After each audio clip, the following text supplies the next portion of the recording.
I'm David Lombardo, and this is WCNY's The Capitol Press Room.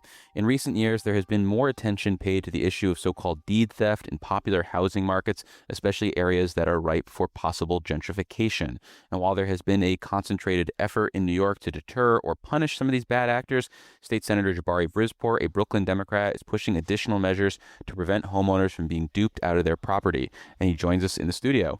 So I want to start with what actually constitutes deed theft, which you've described as taking the title to someone's home without their knowledge or approval. I could imagine, though, that this might be a murky definition in a courtroom, for example, because what might actually constitute, say, informed consent during a title transfer could potentially be up for debate. So can you elaborate on where the transfer of a deed actually becomes illegal? Yeah, I would say this is extremely hard to prosecute for that very reason, which is that it does get murky in situations where someone is tricked into providing their signature, unintentionally signing over. That constitutes deed theft. Situations where there is a forgery constitutes deed theft, but it is an umbrella term for a variety of mechanisms by which these deed thieves seek to steal the homes of homeowners, and predominantly older homeowners in rapidly gentrifying districts like mine. And do you feel like what has happened either in recent years or historically in the process of gentrification has been part of a concentrated effort, or this is just individuals who see an opportunity and seize it? It certainly feels like a concentrated effort. It's very prevalent in neighborhoods like Bed-Stuy, Ocean Hill, Brownsville, East Flatbush, parts of Southeast Queens. These predominantly black, historically black neighborhoods with a high percentage of black homeowners, many of whom feel targeted by the scourge of deed theft. So turning to some of your bills designed to flag deed theft, you've got one requiring the home price sale to be documented, and the other tapping the county clerks who are responsible for overseeing the registration of deeds to essentially be on the lookout for deed theft. The former provision seems pretty understandable, but how do you envision the latter being implemented? Is there some sort of training that county clerks should be getting? Should they be setting up sort of resources on their staff to be actively monitoring this? What do you think this would look like? I think training is a great idea. One good flag is just to look at, something being transferred from a singular person to an LLC. We've had issues with, sometimes these deed thieves trying to hide behind the face of an LLC in order to help obfuscate what they're doing. And what would the next step be for that county clerk if there was something that they thought was amiss?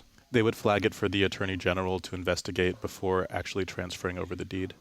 And do you have a sense of the scope of something like this? Because we hear a lot about LLCs getting into the home buying business. So, do you envision this as being something where the Attorney General's office is going to be having tens, hundreds, thousands of cases to review in the future? Well, so far, I think they have seen a sharp rise in complaints of deed theft to the AG's office. I want to say they hit around 500 last year. But, given the number of complaints, I think it's important, that we put the resources to it, however many it is, to make sure people can stay in their homes, that they can keep the home that they invested so much time and money into. But in terms of the LLC example, for example, would that be enough to trigger an investigation by the Attorney General's office, or would you want additional criteria to be hit before they send the case up the ladder, so to speak? Probably additional criteria. I wouldn't say every single LLC transfer needs to be flagged, but I think it would be a matter of acquainting these county clerks with the variety of processes that these happens. Even looking at the age of the owner could be a potential reason to flag it. Is it being transferred over from an elderly person? And again, not capturing every single instance where a deed is being transferred from an elderly person, but looking at some of the common tropes of deed thieves and being able to make a case that it should be investigated by the Attorney General. Is there a amount of hand-holding that you think is too much in this area? Is there a nanny state, if I was to use a critical expression, level of involvement that you think goes too far? Because you just brought in the idea of old people needing to be concerned. Well, what about young people? Because maybe this is their first home sale. Why not include them? And if we're going to do that, why not middle-aged people who might be taken advantage of because of technology reasons? How far should the government be prepared to go with something like this? I think given that the scope of this and the increasingly sophisticated techniques being used by deed thieves, either using AI to help with creating fake legal documents for people to sign or the forgeries, I think it's fair to say we should be going much further than we currently are. And what we're hearing is a clamor to find ways to slow this down and stop it. And we have not heard anything from anyone asking that they make it easier and faster to transfer homes. In the wake of the Great Recession, there were a lot of homes that were moving, and you flagged the potential or likelihood of a lot of deed theft happening at that time. And to that end, you're looking to address the statute of limitations for people looking to seek justice from that experience.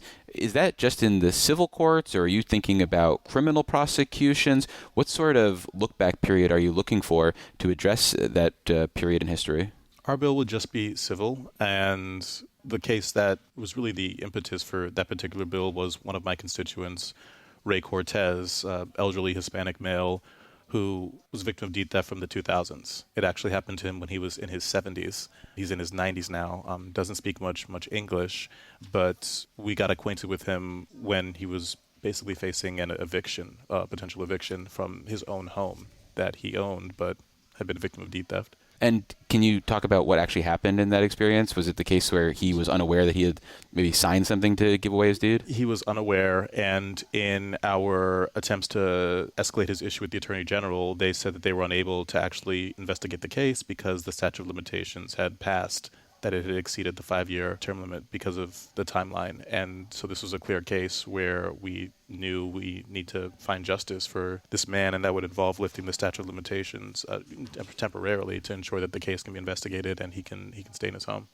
And what would justice like that look like? Is it giving the person their home back and ownership back? Is it about some sort of punitive damages? What would you want to see as the potential recourse if someone could bring a civil action in that case? It's both, and we have different bills for the different cases. We have the one bill to open the statute of limitations so that someone from an older case 10, 20 years ago has a chance to seek justice in the courts.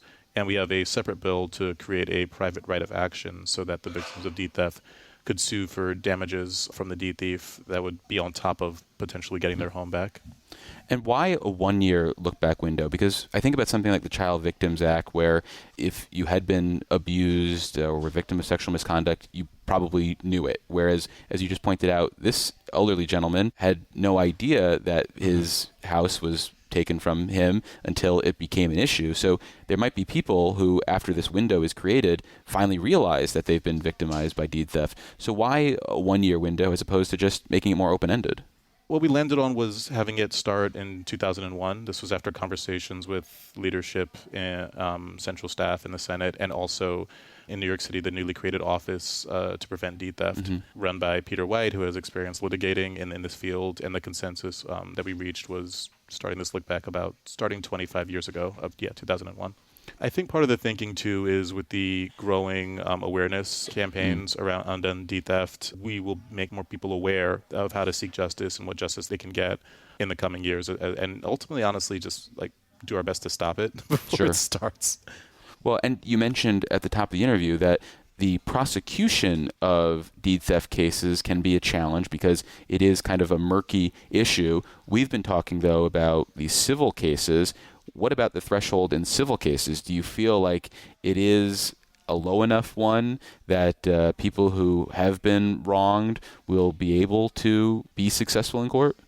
Yeah, I mean, what we've seen is when people aren't successful, it's been an issue of resources. You know, many of the victims of deed theft that we talk to, especially in the coalition, there's the People's Coalition to Stop Deed Theft. A lot of them self-represent. They just don't have the money to hire legal defense. And I do think, getting a chance to fund this, support the Attorney General's homeowner protection program, codify that, ensure that there is actual legal representation for these victims, in addition to raising the awareness. I think those will be good tools to, one, reduce the cases of deed theft, but also ensure that we're getting justice for the victims.